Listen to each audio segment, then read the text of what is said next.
Hello dear friends, आप सभी का वेलकम है आपके अपने यूट्यूब चैनल तनु क्लासेस 8 को में। दोस्तों, आज की इस वीडियो में हम लोग पढ़ेंगे 12 क्लास राजनीति शास्त्र का जो आपका चौथा चैप्टर है, जिसका नाम है सत्ता के वैकल्पिक केंद्र। उसी का हम लोग वीवीआई ऑब्जेक्टिव क्वेश्चन आंसर को लेके आए हैं। इस वीडियो में हम लोग सिर्फ वही क्वेश्चन को करेंगे जो कि आपके एग्जाम में पूछे जा चुके हैं और जो कि बहुत ही ज्यादा पूछने के चांस है। ज्यादा क्वेश्चन नहीं है, बस आपका 16-17 क्वेश्चन रहेगा और ये सभी क्वेश्चन आपके लिए इंपॉर्टेंट रहेगा, तो प्लीज ध्यान दीजिएगा, ठीक है। और इस चैप्टर का जो है हम लोग पहले थ्योरी पढ़ा चुके हैं सत्ता के वैकल्पिक केंद्र का। तो अगर आप लोगों ने एक्सप्लेनेशन यानी कि थ्योरी को नहीं देखा है तो आप लोग चैनल का प्लेलिस्ट पे या फिर इसी वीडियो के नीचे डिस्क्रिप्शन पे जाकर के इस पूरा थ्योरी को अच्छे से पढ़ लीजिएगा। बहुत ही मजेदार है। सत्ता के वैकल्पिक केंद्र के बारे में हम लोग पढ़ते हैं बहुत ही डिटेल में, ठीक है। चलिए, इस वीडियो में हम लोग सिर्फ क्वेश्चन आंसर को करेंगे। तो चलिए, पहला प्रश्न देखिए आपके समक्ष आपके स्क्रीन पर।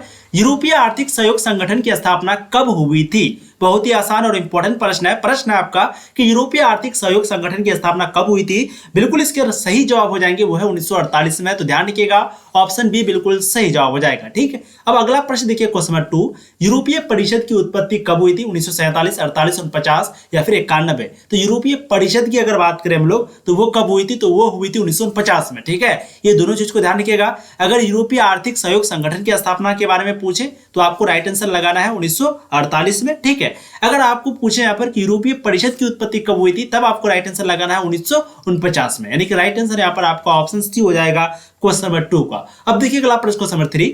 यूरोपीय संघ की स्थापना कब हुई थी? बहुत ही आसान प्रश्न है आपका, हमने आपको कई बार करवाया। फटाफट जवाब दीजिएगा आप लोग। राइट आंसर इसका जो है ऑप्शन सी आपका 1992 हो जाएगा। तो ध्यान रखिएगा, यूरोपीय संघ की जो स्थापना है वो 1992 में हुई थी। राइट आंसर ऑप्शन सी हो जाएंगे क्वेश्चन नंबर आपका 3 का, ठीक है। देखिए अगला प्रश्न आपका, यूरोपीय संघ की मुद्रा का क्या नाम है? तो बहुत ही आसान प्रश्न आपका, डॉलर, रूबल, दिनार, यूरो। आप लोग फटाफट जवाब दीजिए। इसका एकदम आसान प्रश्न है, बिल्कुल यूरो हो जाएगा सही जवाब, ठीक है। तो यूरोपीय संघ की मुद्रा का जो है नाम क्या है? यूरो। यूरोपीय संघ की, जैसे भारत की मुद्रा का नाम है रुपया, ठीक है, उस अमेरिका के है डॉलर, तो उसी तरीके से यूरोपीय संघ की जो मुद्रा का नाम है वो है यूरो।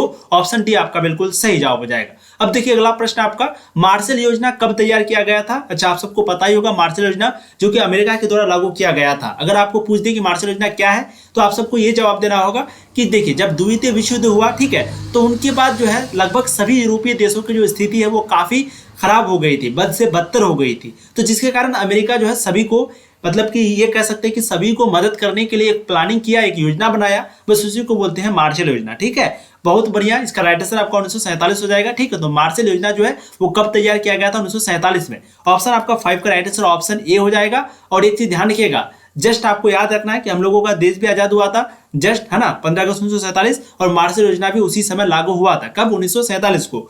अच्छा, द्वितीय विश्व युद्ध कब खत्म हुआ था? तो 1939 से लेकर के 1945 तक जो है आपका द्वितीय विश्व युद्ध चला था। और द्वितीय विश्व युद्ध जब खत्म हुआ उनके बाद आपका शीत युद्ध चला। अच्छा, शीत युद्ध कब से कब तक चला? तो 1945 से लेकर के 1991 तक। तो ये सभी प्रश्न जो है आपको याद रखना है, ठीक है। और मार्शल योजना की बात करें तो वो कब तैयार हुआ था? 1947 में। अब देखिए अगला प्रश्न को समझ जाएंगे 6। मुक्त द्वार यानी कि ओपन डोर की जो नीति है वो किस देश की अर्थव्यवस्था में वृद्धि हुई है? तो मुक्त द्वार की जो नीति है वो किस देश की अर्थव्यवस्था में वृद्धि हुई है? बिल्कुल राइट आंसर आपका ऑप्शन ए हो जाएगा, चीन की अर्थव्यवस्था में जो है इसकी वृद्धि हुई, ठीक है। देखिए अगला प्रश्न क्वेश्चन नंबर 7। हिंदी चीनी भाई भाई, ये जो नारा है वो कब लगा था? बहुत ही आसान, इंपॉर्टेंट, बहुत ही इंपॉर्टेंट। जी हाँ, तो हिंदी चीनी भाई भाई का जो नारा है वो कब लगा था? एकदम आप लोगों को सही आंसर गेस करना है। राइट आंसर 7 का बिल्कुल हो जाएगा 1954-55 में। ध्यान रखिएगा 1955 में, ठीक है। तो हिंदी चीनी भाई भाई का जो नारा है वो 1954 में लगा था, ठीक है। तो राइट आंसर ऑप्शन सी हो जाएगा। फिर 62 में जो है युद्ध हो गया, ये भी आप सबको पता होगा। अब देखिए दक्षिण यानी कि सार्क में जो है टोटल कितने देश है? तो अभी अगर हम लोग वर्तमान की बात करें, क्योंकि पूछा जाता है, ठीक है, तो पहले तो आप लोग जवाब दीजिए कितने हैं। बहुत सारे लोग यहाँ पर जो है 7 लगाएंगे, लेकिन राइट आंसर आपका हो जाएगा 8, ठीक है, क्योंकि आप सबको पता होगा अफगानिस्तान को जो है जोड़ा गया है। तो दक्षिण में टोटल अभी कितने देश है? 8 देश है। राइट आंसर ऑप्शन डी हो जाएंगे, ठीक है, बहुत बढ़िया। देखिए अगला प्रश्न आपका है, चीन को जो है दक्षिण में नहीं रखा गया है, ये भी ध्यान रखिएगा, ठीक है। दक्षिण का सबसे छोटा देश का नाम है भूटान। देखिए दक्षिण पूर्व एशियाई राष्ट्रों का जो संगठन है उसका संक्षिप्त नाम क्या है? तो भाई अभी तो हम लोगों ने पढ़ा सार्क या फिर दक्षिण, तो राइट आंसर यहाँ पर दक्षिण नहीं दिया गया है कहीं पे, तो राइट आंसर क्या हो जाएगा? सार्क हो जाएगा। नहीं, दक्षिण पूर्व एशियाई राष्ट्रों का जो संगठन है उसका संक्षिप्त नाम है आसियान, ठीक है। ऑप्शन आपका ए बिल्कुल सही हो जाएगा क्वेश्चन नंबर 9 का। बहुत बढ़िया, बहुत गजब। जिन्होंने भी सही आंसर दिया है आप लोग स्क्रीनशॉट ले लीजिए और इसको याद करिए, ठीक है, क्योंकि फुल फॉर्म आपको पूछा जाता है। देखिए अगला प्रश्न आपका, C2 की स्थापना कब हुई थी? बहुत ही आसान और इंपॉर्टेंट प्रश्न आपका। C2 की स्थापना 1949 में, 51 में, 54 में, 59 में। तो C2 की जो स्थापना हुई थी वो हुई थी 1954 में। ठीक है, C2 की स्थापना 1954 में हुई थी। राइट आंसर आपका 10 का ऑप्शन सी हो जाएगा। बहुत बढ़िया, बहुत गजब। ठीक है, अच्छा नाटो की स्थापना कब हुई थी? नाटो पूछा जाता है ना, तो नाटो की जो स्थापना है वो 1948 में हुई थी। कब हुई थी? 1948 में, यानी कि हम लोगों का देश के आजाद होने के 1 साल के बाद। ठीक, चलिए अगला प्रश्न देखिए, आसियान की स्थापना कब हुई? ये भी प्रश्न आपको पूछा जाता है और इंपॉर्टेंट भी है। 1949 होगा, 54 होगा, 66 होगा, फिर 67 होगा। तो आसियान की स्थापना कब हुई थी? यहाँ पर राइट आंसर जो है वो होना चाहिए 1967। ऑप्शन आपका डी हो जाएगा। ठीक है, जो कि है 1967। तो आसियान की स्थापना 1967 में हुई थी। राइट आंसर ऑप्शन डी हो जाएगा। देखिए अगला प्रश्न क्वेश्चन 12, इनमें से कौन आसियान के संस्थापक सदस्य नहीं है? बताइए कौन आसियान के संस्थापक सदस्य नहीं है? Bharat, Indonesia, Malaysia, Thailand.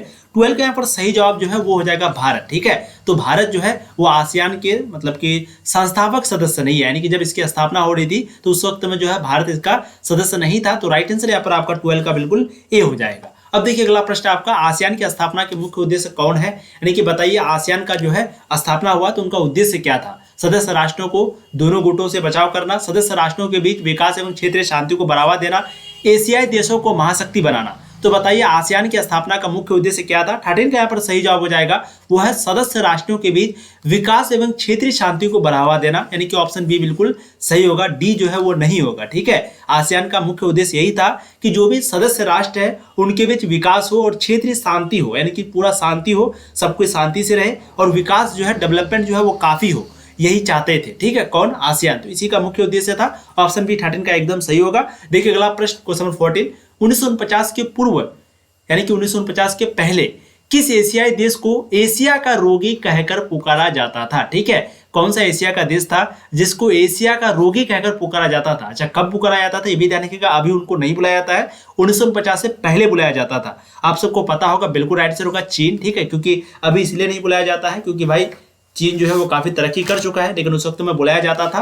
वैसे अभी भी है, अगर बात करें तो अभी भी एशिया का रोगी ही है। ठीक है, तो 1950 के पहले किस एशियाई देश को एशिया का रोगी कहकर पुकारा जाता था? चीन को पुकारा जाता था। ऑप्शन आपका बी बिल्कुल सही होगा। अब देखिए अगला प्रश्न एक इंपॉर्टेंट आप यहाँ पर देख सकते हैं। ठीक है, मार्शल योजना क्या होता है? तो आपको ये लिख देना है कि 1945 के बाद जब द्वितीय विश्व युद्ध खत्म हुआ तो उसके बाद जो यूरोपीय देशों के आर्थिक ढांचा है, यानी कि क्योंकि वो बद से बदतर हो गई थी, तो उन्हीं को दोबारा स्थान पर खड़ा करने के लिए, अर्थात यूरोप की अर्थव्यवस्था में सुधार लाने के लिए अमेरिका ने अपनी तरफ से काफी मदद की, जिसे हम लोग मार्शल योजना कहते हैं। ठीक है, जिसे हम लोग मार्शल योजना के नाम से जानते हैं। बस यही है मार्शल प्लान, मार्शल योजना। तो आपको यही आंसर देना है, स्क्रीनशॉट ले सकते हैं। देखिए अगला प्रश्न, यूरो जो है वो निम्नलिखित में से किसकी मुद्रा है? तो अभी हम लोगों ने देखा कि भाई यूरो जो है वो यूरोपीय संघ की मुद्रा है ना, तो राइट आंसर आपका ऑप्शन सी हो जाएगा। तो यूरो जो है वो किसकी मुद्रा है? यूरोपीय संघ की। कभी कभी आपको पूछेगा यूरोपीय संघ की मुद्रा क्या है, तो वो है यूरो। तो ध्यान रखिएगा, राइट आंसर यहाँ पर आपका ऑप्शन सी होगा। अच्छा, अफगानिस्तान जो है वो सार्क का सदस्य कब बना था? बहुत ही इंपॉर्टेंट प्रश्न है। अफगानिस्तान जो है सार्क का सदस्य कब बना था? 16 का बिल्कुल राइट आंसर जो है वो हो जाएगा 2005 को। ध्यान रखिएगा, अफगानिस्तान सार्क का सदस्य जो है वो 2005 को ही बन गया था। ऑप्शन सी आपका राइट आंसर होगा। बहुत बढ़िया, बहुत गजब। देखिए अगला प्रश्न आपका ऑप्शन 17 नंबर, लेकिन उससे पहले एक है कि भारत तथा चीन के बीच जो महत्वपूर्ण घटनाएं हुई है वो क्या क्या है, इनको थोड़ा सा देख लीजिए। वैसे जो थ्योरी नहीं पढ़े हैं प्लीज आप जाकर के थ्योरी, जिसको हम लोग एक्सप्लेनेशन कहते हैं, वो चैप्टर को पढ़ लीजिएगा। 3 वीडियो में जो है आपका पूरा चैप्टर को हम पढ़ा दिए, पूरा थ्योरी को पढ़ा दिए। उसका लिंक आपको डिस्क्रिप्शन पे मिलेगा, फिर चैनल का प्लेलिस्ट पे मिलेगा। तो जाकर के आपको थ्योरी को जरूर पढ़ना है, क्योंकि थ्योरी में जो है पूरा चैप्टर आपको समझ में आएगा और बहुत ही मजा आएगा। ठीक है, वहां पर हम लोग ये सारी चीजों के बारे में बात कर चुके हैं कि भाई क्या क्या भारत और चीन के बीच घटनाएं हुई, भारत का दूसरे देशों के साथ क्या क्या संबंध हुआ, सारी चीज देख सकें। बस एक झलक यहाँ पर देख लेते हैं भारत तथा चीन के बीच कुछ महत्वपूर्ण घटनाएं।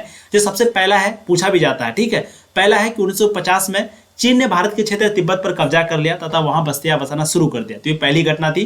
चीन जो है भारत के जो क्षेत्र थे तिब्बत, उस पर कब्जा कर लिया था। कब किया था? 1950 को। दूसरा, चीन भारत के अरुणाचल प्रदेश के कुछ इलाका तथा लद्दाख की अक्साई चीन पर अपना अधिकार जमाने के चलते 1962 में भारत और चीन युद्ध हो गया। तो ये भी ध्यान रखिएगा कि 1962 में जो भारत और चीन के बीच युद्ध हुई थी, तो उसका मेनली रीजन क्या था? तो चीन, क्योंकि भारत के अरुणाचल प्रदेश में, साथ ही साथ लद्दाख के अक्साई चीन में, जहां पर अभी भी जो है वो चीन अभी भी कब्जा करके रखा है अक्साई चीन पर। ठीक है, और अरुणाचल प्रदेश में भी हमेशा खतरा जो है वो मंडराता रहता है।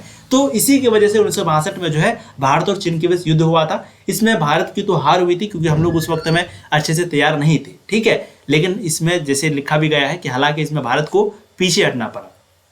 अब आगे देखिए 1976 तक दोनों देशों के बीच जो है कूटनीतिक संबंध समाप्त हो गए, यानी कि जो भी कूटनीतिक संबंध था 1976 तक सारे समाप्त हो गए। 1970 के दशक के पश्चात चीन के रूप में परिवर्तन आया। अच्छा, 70 के दशक का मतलब क्या होता है? जैसे एक दशक बराबर होता है, एक दशक बराबर होता है 10 साल, ठीक है, एक दशक बराबर होता है 10 साल। तो अगर आपको बोल दे 1970 के दशक, इसका मतलब है कि 1970 से लेकर के 1980 तक, ठीक है। अगर कोई बोल दे 1980 के दशक तो आपको जवाब देना है कि 1980 से लेकर के 1990 के दशक। अगर कोई पूछ दे 1960 के दशक तो आपको समझना है कि 1960 से लेकर के 70 के बीच के जो दशक होते हैं उन्हीं को हम लोग बोलते हैं 1960 के दशक, ठीक है। तो 1970 के दशक के बाद चीन के रूप में जो है परिवर्तन आया था। 1981 में दोनों देशों के बीच बातचीत शुरू हुई तथा सीमा विवाद को लेकर बहस हुआ, ठीक है। फिर 81 में दोनों देशों के बीच बातचीत शुरू हुई और सीमा विवाद लेकर बहस हुआ।